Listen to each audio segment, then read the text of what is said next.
और लोक शिक्षण के द्वारा एकता का संदेश दिया।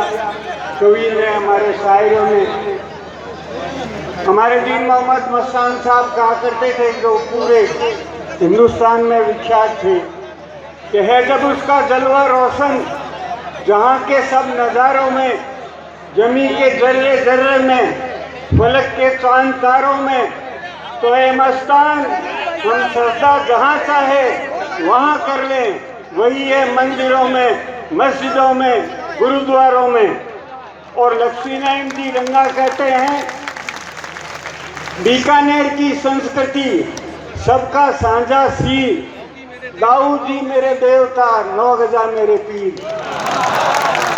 तो मैं समझता हूँ कि आप लोगों को भी बहुत बहुत धन्यवाद देता हूँ कि आपने अपनी उपस्थिति देकर इस पवित्र कार्यक्रम के लिए अपना योगदान दिया है।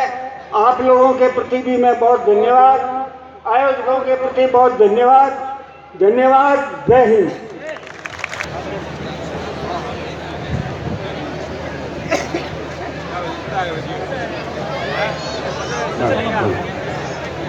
सर्वप्रथम मैं उस ईश्वर का धन्यवाद करता हूँ जिसने अवसर दिया कि हम सब इस सरजमीं पर एक साथ एकजुट होकर मिलने वाले हो सके। धन्यवाद देता हूँ साजिद भाई का, उनके ऑर्गेनाइजिंग कमेटी का, कि ये अवसर दिया कि सर्वधर्म सम्मेलन उन्होंने ऑर्गेनाइज किया कि हम सब यहाँ पर एकत्रित होने वाले हो सके और हम एकजुट होकर इस भारत देश को आगे बढ़ाने वाले हो सके। इससे पहले कि मैं कुछ बोलूं, प्रार्थना के द्वारा मैं शुरुआत करना चाहता हूं। ऐ हमारे बाप, तू जो आसमान पर है, तेरा नाम पाक माना जाए, तेरी बादशाहत है, तेरी मर्जी जैसे आसमान में पूरी होती है ज़मीन पर भी हो। हमारी रोज़ की रोटी आज हमें बख्श दे, और जिस तरह हम अपने कसूर वालों को माफ़ करते हैं, तू भी हमारे कसूरों को माफ़ कर। हमें आजमाइश में ना पड़ने दे, बल्कि बुराई से बचा, क्योंकि बादशाहत, कुदरत और जलाल हमेशा तेरा ही है। आमीन। मेरे अजीज़ों, हम सब यहाँ पर एक विशेष उद्देश्य से जमा हुए हैं कि हम अपनी एकजुटता दिखाने वाले हो सकें। संसार में हमारा ही एक ऐसा देश है जो विभिन्नता में एकता रखता है, और उसका नमूना आज हम सब देख रहे हैं कि समस्त आदरगण हमारे मध्य में उपस्थित हैं। उनका मैं नमन करता हूँ, उनका सत्कार करता हूँ कि हम सब यहाँ पर उपस्थित हुए हैं। मेरे अजीज़ों, मैं बताना चाहता हूँ कि ये भारत देश नौजवानों का देश है, युवाओं का देश है, जो निरंतर हमारे देश को आगे बढ़ाने में सक्षम रखता है, ताकत रखता है। ऐसा और कोई देश नहीं, वरन हमारा भारत देश एक इकलौता देश है जिसमें 70% युवा पाए जाते हैं, और इसलिए युवा देश कहा जाता है। और निरंतर ये युवा देश हमें आगे बढ़ने को उत्साहित करता है।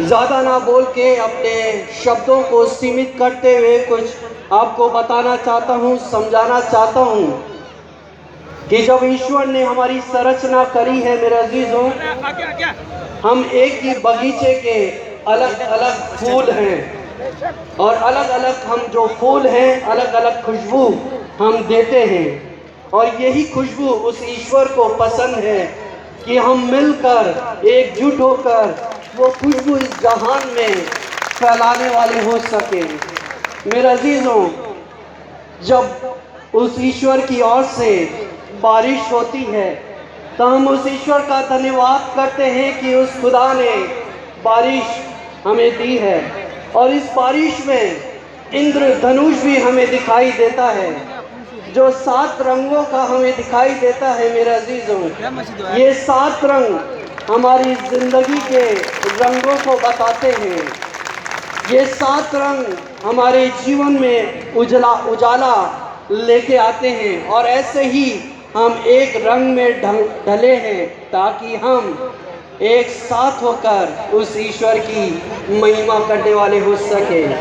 मेरे अजीजों, एक बार युवाओं में ये बात फैल गई कि हम में कौन श्रेष्ठ है।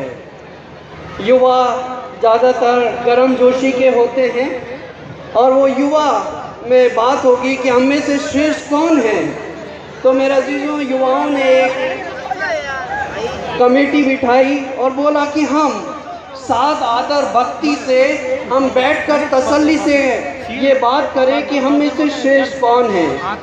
मेरे अजीजों, ईश्वर ने हमें अंग दिए हैं और इन अंगों का हम प्रभु की महिमा के लिए इस्तेमाल करें, एक दूसरे की संभाल करें, एक दूसरे को उठाएं, एक दूसरे की केयर करें। और यही कुछ शब्दों में मैं बयान करना चाहता हूँ। हमारे ये जो उंगलियां हैं, इनमें भी एक तरफा का चीज़ हो गई कि हम में श्रेष्ठ कौन है। ये उंगलियां जो ईश्वर ने हमारे लिए बनाई है, कहते हैं कि हम में से श्रेष्ठ कौन है। तो इन उंगलियों ने बोला चलो हम बैठकर मालूम करते हैं कि हम में श्रेष्ठ कौन है। मेरे जो पहला नंबर अंगूठे का आया। अंगूठा बोलता है, अरे भाई उंगलियां सुनो, मैं श्रेष्ठ हूँ। वो उंगलियां बोलती है कैसे? अंगूठा बोलता है, देखो भाई, कलम पकड़ी जाती है तो महत्वपूर्ण मैं ही रखता हूँ, मेरे बगैर कलम नहीं पकड़ सकते हो। और भी बोलता है, और भी श्रेष्ठ हूँ, जहाँ पर भी तुम जाते हो निशान लगाते हो, इससे पहचान होती है। तो उंगलियां भी बोलती है सही बात कह रहे हो। दूसरी उंगली का नंबर आता है, बोलता है अरे मैं श्रेष्ठ हूँ। बोलता है